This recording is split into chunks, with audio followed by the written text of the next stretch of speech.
Welcome to Dead Man Talking. Tonight's story is entitled Northern Maine, and it's a creepy cabin in the woods type story. I hope you guys enjoy this one. Let's get straight into that. This is a true story. My stepbrother and I were only 14 to 16 years old at our remote cabin in Maine. My stepmother is a Native American, so the cabin is on tribal land. It is about an hour ride on an old logging road. To give an example, there is no cell service and you cannot hear anything, no noise pollution. There is two cabins on a little stretch of the lake. One to the left of us is run down and the one to the right of us is kept up but not the nicest. I always carry my 20 gauge shotgun when up there to kill small birds or rabbits. I had just gotten my .50 Smith & Wesson as my birthday present and thought I was very cool walking around with it on my hip. I'd pull it out and shoot at the trees, and I got pretty good before the trip. It was the first night. My father always brings the generator, so we have power for the nights. The first night was fine and with no incident. The second day, my stepbrother and I were out riding our ATV. I was driving and we were going pretty fast. We had just rounded this corner and to the side of the road I noticed a man. The first thing that struck out about him was his facial hair. His beard was stained a dark red, like he'd been eating something bloody. It was moose season, so we just assumed that he had been gutting the moose and blood had got on him. But he didn't have a gun on him, so it seemed different. But then I just thought he left his gun by the kill. But then I also thought that we had never heard shots and how quiet it was. And we would have heard the gunshots.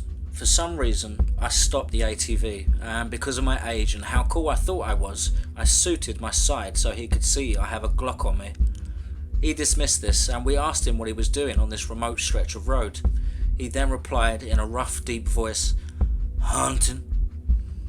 We then said because we're dumb, "Well, that seems fun, see you mister," and I sped off. When we were driving back, I let my stepbrother drive back. When we passed the spot again, I looked off into the thick underbrush and I didn't see anything or anyone. But we got back to the cabin and I told my dad what happened. He told me he was probably just hunting and my stepmother seemed scared like always. My father told her it was fine. A couple of hours later, we were eating dinner and it was dusk and my father, an avid fisherman, took him and my stepbrother out to the lake while my stepmom and I stayed at the cabin. It was a good 30 minutes before dark and my dog Ginger was sleeping on the stoop. My father and my stepbrother had still not gotten back yet. All of a sudden, Ginger stood up, and with it being so quiet, I could also hear the sticks snapping and leaves rustling around. My stepmom was inside and didn't do anything when Ginger barked. I, being the cool kid, but also very scared of being so far out in the woods, ran into the cabin, got my stepmother and told her what was going on, and she told me don't scare her. I reassured her I was not and to go down to the lake and to get call for my dad. I was now scared because there was little to no light and the generator was not on and we had not started the fire yet. I yelled for Ginger to come back and she did, but she had a little bit of odour on her which seemed to me to be different. But because of what was going on, I was so focused on the woods I didn't think of it.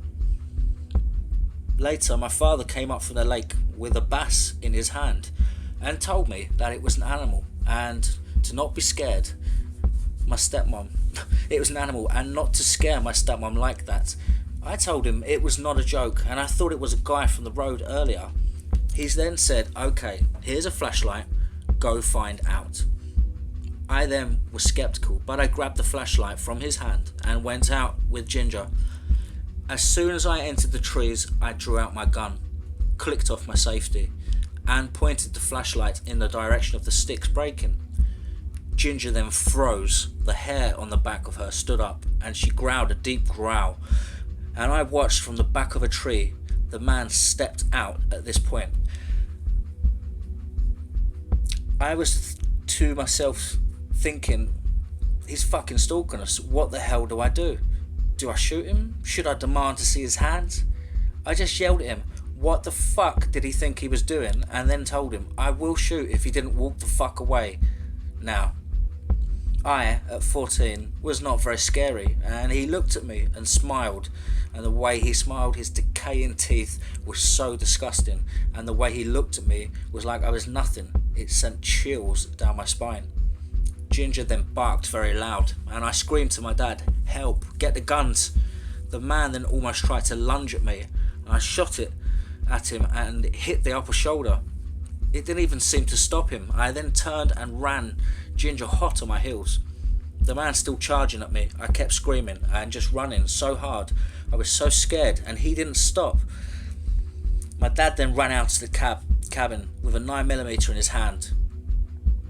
All he could see was the flashlight going up and down as my arms were pumping, running from the man. I was just about to get to the dirt driveway when another man came from behind a huge boulder. I quickly ducked and the man's eyes were beady, just dark black souls, no pupils, like a deer's eye. These men then stopped dead in their tracks. The man behind me told me I better stop, and for some dumb fucking reason I did. I pulled out my gun and I shot right above the man that came from behind the rock.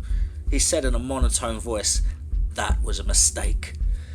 My dad, who rounded the bend of the drive, then yelled at the men to go or he'll shoot. I whirled around and the man who started the attack and my hit in the shoulder was bleeding out, but he didn't even notice it. I then told him to back the fuck up or I will drop him. He did nothing of the kind. He just looked at me and smiled that creepy smile again, and which I never should have done, and I regret to this day. I shot him 3 times in the chest. He dropped like a rag doll, just crumpled up on the ground. My dad was distracted after this, but kept an eye on the guy. The man, sorry, the way this is written, the man that tried to lunge at my father. My dad then shot this guy and he laid on the ground. Still alive, we then ran to the cabin, locked the doors and hid under the stairs. We tried to call the police, but our calls wouldn't go through. We tried and tried, but the calls would not connect. I looked out the door window and I saw the man who was behind the rock stood up, blood running down his chest and from his mouth. He started to run towards the cabin and he slammed into the door. Blood was dripping on the window and he fell to the ground. He then stood up and punched the glass with his fist and it shattered. We were all screaming for him to leave. My dad then pulled his rifle out and shot the man in the head. The way the bullet hit the man and his head flew back and he then just drops still doesn't seem real to this day. Nothing of that day seems real. The cops then told us that they were not in the system and they had no idea of who they are, and to this day we haven't gone back to that cabin and the men are still not identified. Wow, hope you guys enjoyed that story. I thought that was quite scary. Apologies for the couple of mistakes there. It was written quite bad, but I know how hectic the Reddit app can be sometimes. Okay folks, remember, be safe, not sorry.